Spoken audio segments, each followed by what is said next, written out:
প্রিয় শিক্ষার্থীরা, তোমরা সবাই কেমন আছো? প্রিয় শিক্ষার্থীরা, আজ আমরা আলোচনা করব নবম দশম শ্রেণীর গণিত অধ্যায়ের প্রথম অধ্যায় বাস্তব সংখ্যা। এই একটি মাত্র ক্লাস যদি তোমরা মনোযোগ সহকারে করতে পারো তাহলে বাস্তব সংখ্যা সম্পর্কে তোমাদের পানির মতো ধারণা ক্লিয়ার হয়ে যাবে এবং এই অধ্যায়ে যে কোনো প্রশ্ন আসলে সেটা শর্ট হোক, বড় হোক, অর্থাৎ সিকিউ, এমসিকিউ, যেটাই হোক তোমরা সেটাই সহজে অ্যান্সার করতে পারবে। এবং এই ক্লাসের শেষে বিশেষ কিছু টিপস থাকবে যেইগুলো দেখে তুমি নিজেই বলে দিতে পারবে কোনটা কেমন ইম্পর্টেন্ট, কোনটা পরীক্ষায় আসতে পারে, কোনগুলো পরীক্ষায় বেশি আসে, এই সম্পর্কে তোমার একটা বাস্তব ধারণা হয়ে যাবে। তো চলো আমরা বাস্তব সংখ্যা সম্পর্কে আলোচনা করি। এই বাস্তব সংখ্যাতে কিছু ট্রিক্স আছে, এই ট্রিক্সগুলো তোমরা মনোযোগ সহকারে শুনবে এবং যদি প্রয়োজন হয় খাতায় লিখে রাখবে, কারণ এই ট্রিক্সগুলো তোমাকে এই অধ্যায়টা অনেক অনেক সহজ করে দেবে। তো চলো আলোচনা করা যাক বাস্তব সংখ্যা। সর্বপ্রথম আমরা আলোচনা করব বাস্তব সংখ্যার শ্রেণীবিন্যাস নিয়ে। তো চলো, বাস্তব সংখ্যা।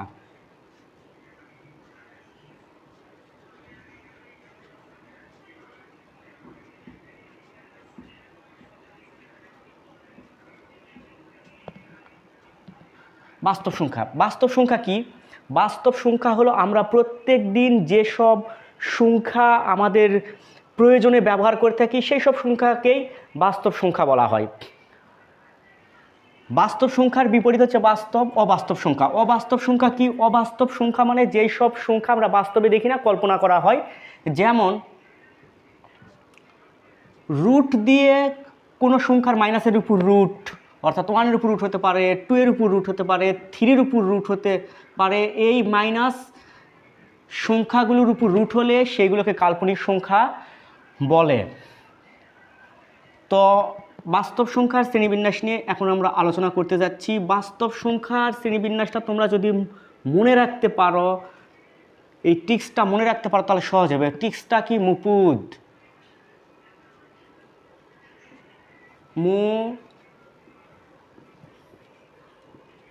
মুপুদ, মুতে মূলদ সংখ্যা, মূলদ সংখ্যা। যদি মূলদ সংখ্যা হয় তার বিপরীত সংখ্যা কি? মূলদ অমূলদ সংখ্যা। তাহলে অমূলদ সংখ্যা,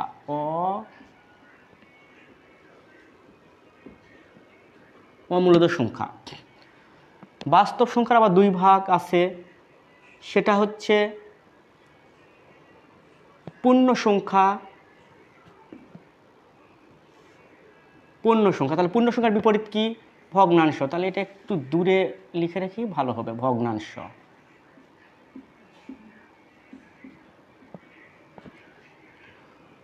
পূর্ণ সংখ্যা, পূর্ণ সংখ্যাকে আবার তিন ভাগে ভাগ করা হয়েছে। ধতে ধনাত্মক, ধনাত্মক সংখ্যা। তাহলে ধনাত্মক সংখ্যা হলে ধনাত্মকের বিপরীত কি? ঋণাত্মক। তাহলে এখানে রেখে ঋণাত্মক। ঋণাত্মক সংখ্যা, ধনাত্মক আর ঋণাত্মক থাকলে দুটা যদি একসাথে লেগে যায় তাহলে হয়ে যায় কি? জিরো হয়ে যায়। তাহলে একটা শূন্য বা জিরো। ওকে। ধনাত্মক সংখ্যা আবার তিন ভাগে বিভক্ত, যথা মৌলিক সংখ্যা, মৌলিক সংখ্যা, যৌগিক সংখ্যা, যৌগিক সংখ্যা। যেহেতু এখানে জিরো, তাহলে জিরোর পরের সংখ্যা হচ্ছে এক, তাই ধনাত্মক সংখ্যা তিন ভাগে বিভক্ত, মৌলিক সংখ্যা এক এবং যৌগিক সংখ্যা। এবার আসি ভগ্নাংশ। ভগ্নাংশ মানে ভাঙা অংশ, অর্থাৎ ভাঙা অংশ, যে কোনো জিনিসের ভাঙা অংশ খেতে স্বাদ। এটা মনে রাখবে, স্বাদ। সাতে স্বাদ, সাতে সাধারণ, সাধারণ।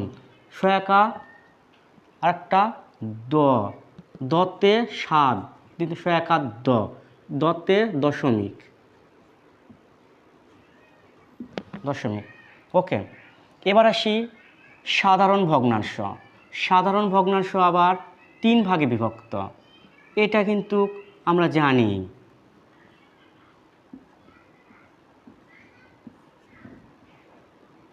যথা প্রকৃত ভগ্নাংশ, অপ্রকৃত ভগ্নাংশ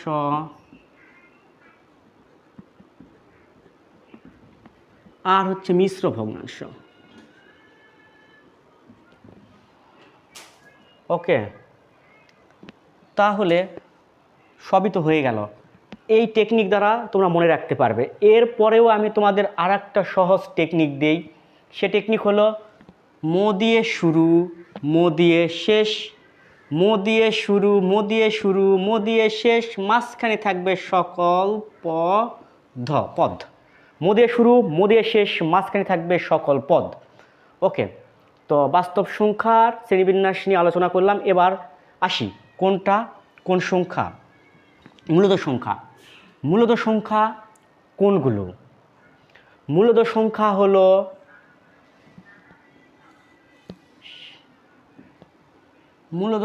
হলো সেইগুলোই সংখ্যা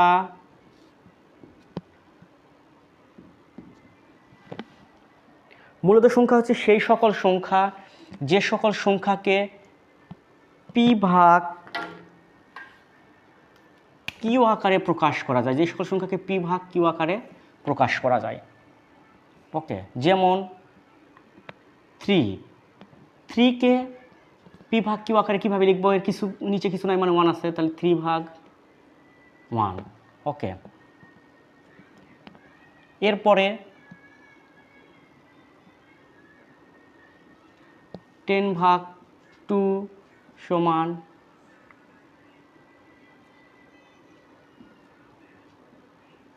5। ওকে, এরপরে 3/2 = 1.666, অর্থাৎ এই 6টা আসতেই থাকবে। সেটাকে আমরা এরকমভাবে লিখতে পারি 1.8। এই হচ্ছে এক্সাম্পলটা দিয়ে দিলাম। এগুলো হচ্ছে মূলদ সংখ্যা, অর্থাৎ যদি পয়েন্টও আসে, পয়েন্টের পরে কোথাও একটা গিয়ে শেষ হয়ে যাবে। আবার যদি এরকম আসে, পয়েন্টের পর একই সংখ্যা বারবার রিপিট হয়, একই সংখ্যা অথবা একই গ্রুপ সংখ্যা বারবার 1 2 3, এই 1 2 3 1 2 3, এই সংখ্যাগুলো এরকমভাবে যদি বারবার রিপিট হয়, সেই সব সংখ্যাকে বলা হচ্ছে মূলদ সংখ্যা। তাহলে মূলদ সংখ্যা সম্পর্কে যদি প্রশ্ন আসে, এটা কি অ্যান্সার করা যাবে? মূলদ সংখ্যা কোনগুলো? যেগুলো পি ভাগ কিউ আকারে প্রকাশ করা যায়, যেগুলো দশমিক গিয়ে আর দশমিকের পরে কোনো সংখ্যা গিয়ে থেমে যায়, এবং যেগুলো সংখ্যা দশমিকের পরে একই সংখ্যা বারবার আসে, সেগুলোকে পৌনঃপুনিক বলে। সেই সংখ্যাগুলোকে মূলদ সংখ্যা বলে। তাহলে অমূলদ সংখ্যা কি? অমূলদ সংখ্যা হলো সেসব সংখ্যা অসীম হবে। এই যে এটাও কিন্তু অসীম, কিন্তু এখানে অসীম হবে, আর এখানে হচ্ছে অনাবৃত হবে।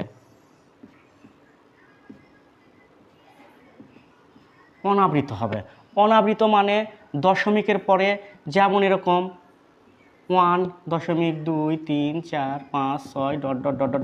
চলতে আছে, কারোর সাথে কারো মিল নেই, অর্থাৎ সেটা আবৃত করা যাবে না। অসীম, এর সীমা নেই, কোথায় গিয়ে শেষ হয়েছে সেটারও সীমা নেই। এটা কিভাবে মনে রাখা যাবে? সবই কিন্তু ক দিয়ে শুরু হয়েছে, অর্থাৎ অমূলদ সংখ্যা অসীম হবে এবং অনাবৃত হবে। কোন সংখ্যাগুলো অমূলদ সংখ্যা? √2, √3, √5, √7, √10, √11, এরকম এইগুলো আরও অনেক সংখ্যা আছে। এটা দ্বারা বুঝেছি ডট দ্বারা আরও অনেক সংখ্যা আছে। এগুলো হচ্ছে অমূলদ সংখ্যা, কারণ √2 মান। তাহলে √2 মান কত? √2 মানটা হচ্ছে √2 = 1.4142 ... এটা কিভাবে মনে রাখলাম? এটা অন্য কেউ বের করতে হলে সে কি করবে? ক্যালকুলেটারে চাপবে √2 তারপরে, আর তোমার ক্যালকুলেটরে চাপতে হবে না, কারণ এখান থেকে প্রশ্ন আসে। আর এই টেকনিকটা একটু পরে আমি তোমাদের জানাবো, কারণ আগে এটা আমি শেষ করে নেই। ওকে, তাহলে মূলদের সংখ্যা, অমূলদের সংখ্যা অর্থাৎ বাস্তব সংখ্যা সম্পর্কে ধারণা হলো। মূলদের সংখ্যা, অমূলদের সংখ্যা, পূর্ণ সংখ্যা, ধনাত্মক, ঋণাত্মক। ওকে, এরপরে আসে হচ্ছে যে আচ্ছা, এটা কি ঋণাত্মক সংখ্যা। ঋণাত্মক সংখ্যাগুলো কি? ঋণাত্মক সংখ্যা যেগুলো হচ্ছে -, -1, -2, -3, -4, ইংরেজিতে বললে -1, -2, -3, -4, এই ডট ডট ডট এগুলো সংখ্যা, মাইনাস সংখ্যাকে ঋণাত্মক সংখ্যা। ধনাত্মক সংখ্যা তাহলে কোনগুলো? এগুলো আমরা জানি। ধনাত্মক সংখ্যা 1, 2, 3, 4, 5। ওকে, এই সংখ্যাগুলোকে বলা হয় ধনাত্মক সংখ্যা। Dot dot dot dot dot. আচ্ছা, তাহলে এটা হচ্ছে ঋণাত্মক। এই ঋণাত্মক বাদের সংখ্যা কি যেগুলো আছে সেগুলোকে আবার বলা হয় অঋণাত্মক সংখ্যা। তাহলে অঋণাত্মক সংখ্যা বলতে কোনগুলো বোঝায়? শূন্য সহ ধনাত্মক সংখ্যাকে। কি সহ? শূন্য সহ। এর সাথে আর একটা কি যুক্ত হয়ে গেল? নিচে যেহেতু এটা করছি অঋণাত্মক সংখ্যা, তাহলে অঋণাত্মক সংখ্যা কি? শূন্য সহ, এগুলো অঋণাত্মক সংখ্যা। অঋণাত্মক সংখ্যা। শূন্য সহ যেগুলো প্লাস ধনাত্মক সংখ্যা আছে সেগুলোকে বলা হয় ধনাত্মক সংখ্যা। এরপরে মৌলিক সংখ্যা। মৌলিক সংখ্যা কোনগুলো? মৌলিক সংখ্যা আমরা জানি যে সংখ্যাকে এক আর ওই সংখ্যা ব্যতীত অন্য সংখ্যা দ্বারা নিঃশেষে বিভাজ্য হয় না, সেই সংখ্যাগুলোকে মৌলিক সংখ্যা বলে। কোনগুলো মৌলিক সংখ্যা? 2, 3, 5, 7, 11, 13, 17, এগুলোকে বলা হয় মৌলিক সংখ্যা। আরও আছে যৌগিক সংখ্যা। যে সংখ্যাকে প্রকাশ করতে অন্য সংখ্যার অর্থাৎ মৌলিক সংখ্যার হেল্প লাগে তাকে যৌগিক সংখ্যা বলে। অর্থাৎ যে সংখ্যাকে প্রকাশ করতে অন্য সংখ্যা লাগে তাকে মৌলিক সংখ্যা বলে। এরপরে ভগ্নাংশ, প্রকৃত ভগ্নাংশ। প্রকৃত ভগ্নাংশ মানে কি? যার লবটা হবে ছোট, অর্থাৎ 2/3। লবটা ছোট, হর বড়। কিভাবে মনে রাখবে প্রকৃত সংখ্যা? তোমরা বারবার করছো, তারপরে আবার তোমাদের একটু টেকনিক করে দেই। যে একটা মানুষের কি হয়? মাথা কি হয়? ছোট হয়, ধরটা বড় হয়, তাহলে সেটা হচ্ছে প্রকৃত মানুষ। তাহলে সেম একই রকমভাবে যেটার মাথা ছোট, ধর বড়, অর্থাৎ উপরে ছোট, লব ছোট, হর বড়, সেটা হচ্ছে প্রকৃত। অপ্রকৃত তাহলে কি? তার বিপরীত। মাথা উপরেরটা হবে বড়, লব হবে বড়, হর হবে ছোট, অপ্রকৃত। মিশ্র কি? মিশ্র ভগ্নাংশ হলো মিশ্রিত থাকবে। 2, 3, 2/3। ওকে, 2/3, এটা মিশ্রিত। এগুলো তোমরা ছোট ক্লাসে করছো। তো এখন প্রশ্ন এভাবে আসতে পারে যে কোনটি মূলদ সংখ্যা? মূলদ সংখ্যা তাহলে কোনগুলো হবে? এরকম দেওয়া থাকবে যে 3√5, 6√9। তাহলে